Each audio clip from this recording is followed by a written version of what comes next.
All right, guys, for today's lesson, we're going to talk about relays. Now on this relay I have taken apart right now, you can see the standard issue pinout for a normal relay the way you would buy it. And it gives you these little spades in here. And the spades all have numbers. Now the numbers correspond to these numbers.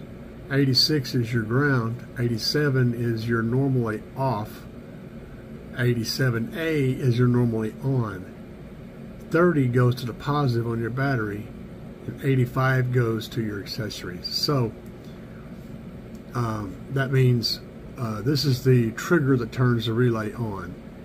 This is the power and ground for the relay. And then this is 87 is normally off. So it would turn into your blue wire going to your remote turn on for your amplifier. But you could also use 87A to turn something else off when the relay is engaged. And that's what makes this a magical device. So whenever you snap this together, so that seal is completely watertight and there's no water getting in here. And the pinout labels are up here on the end. It shows you in the diagram what's happening. And if you look, you'll see that 87 is normally open. That's over here on the top right there.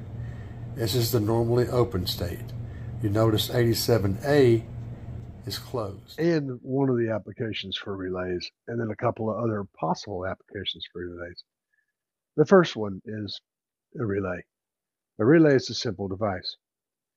Most relays come with 5 leads, like this. Some only come with 4, but there's just one variance in them. So a relay takes power and a ground constant on these 2 wires. They're kind of obvious. One's black, one's red. We ignore the yellow wire for a minute. And then I can't remember for certain, but either the white wire is the trigger for the relay or the blue wire is. Either way it goes, the other one is the output. So what that means is, I have to look and find out. I can't quite read that. It's been a while. What that means is you send an ignition signal to whichever one of these 2 wires it is, and then that tells the relay to turn on. It pulls power from the big wire here and gives you a big old output to whatever you're trying to turn on and off. And why do you need that? Well, normally you've got a fairly small current that you're sending from that output signal. Now it can turn on a couple of amplifiers by itself. But let's say you want to turn on your amplifiers, your DSP, some volt gauges, some lights, another amp on the stunt wall, maybe some lights on the stunt wall, all this kind of stuff, right? Well, you got 30 amps of power you can work with on this relay. So it's not going to pull that much power from your remote wire. It's going to pull it all from this power wire right here. It's going to be a much better choice for powering on a lot of things off of an ignition signal. Well, that's the first stage. Remember, I didn't say anything about this yellow wire. This yellow wire, if I'm not mistaken, is, and I wish I could read it, I'm 99% sure I remember what it was off the top of my head. And there's basic instructions for these. But this other wire is a normally on wire. So what happens is, if you've got these hooked up to power and this one hooked up to something that's also got a ground, like say, for instance, a light, right?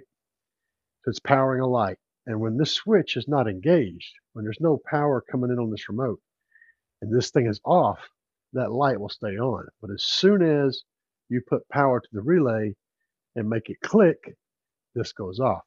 So you've got essentially a normally off and a normally on and a normally off. So whenever you trigger it, the other 2 wires will change state. One will go off and one will come on. You see what I'm saying?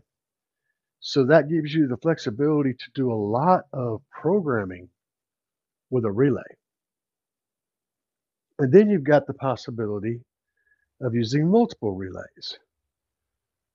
So you could take the normally on wire and connect it to the ignition trigger of another relay so that that relay was active doing its thing, powering something. And as soon as this loses power, this relay goes off, this one comes on, and the state changes. Another thing is power. There's literally an endless amount of ways to use these switches. Okay. But the thing I wanted to talk to you about, one of the cooler things, is the distribution.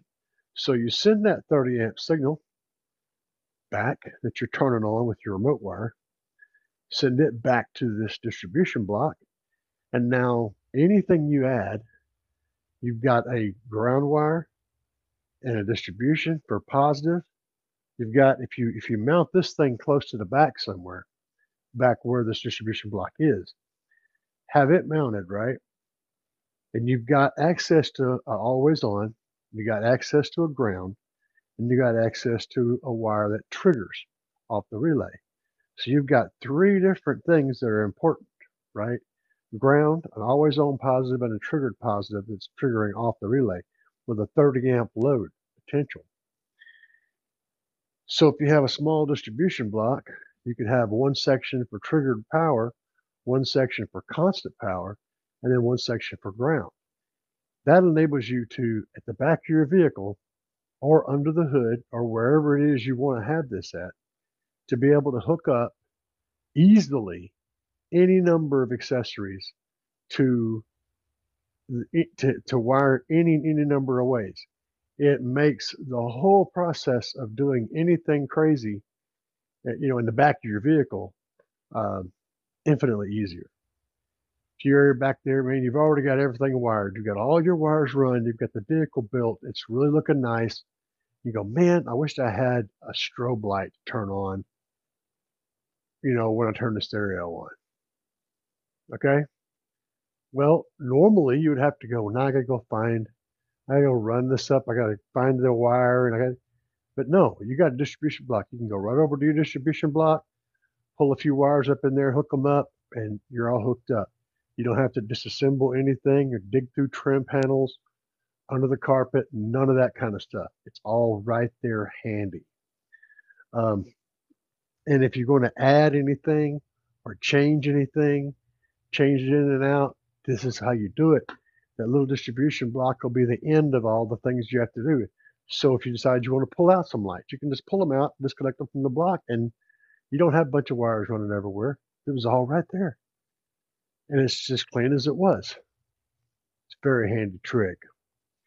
But yeah, as far as doing crazy stuff with relays, your imagination is the only limitation. These things are really, really cool. It's essentially, like I said, it's programming. You could, for example, another example of a relay trick, you could make it so that with a couple more components, when you armed your car's security system, all your windows would roll up. How cool is that, right? If you have power windows and you have a one button roll up, it's pretty easy. All you have to do is just send a pulse and you're good.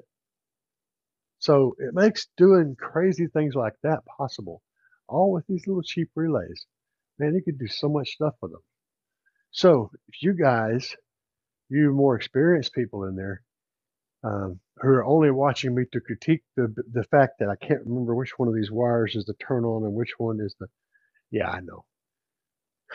Some of you guys that have done some crazy things with relays in the past, drop us a line down in the comments.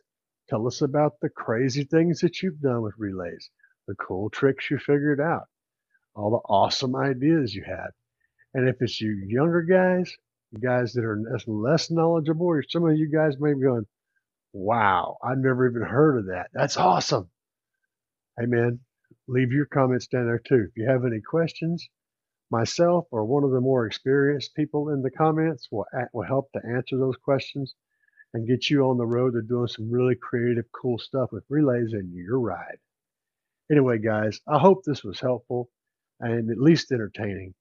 Um, Go out and buy yourself a box of relays, read the simple instructions, and just kick back and let your imagination run wild. Peace, guys.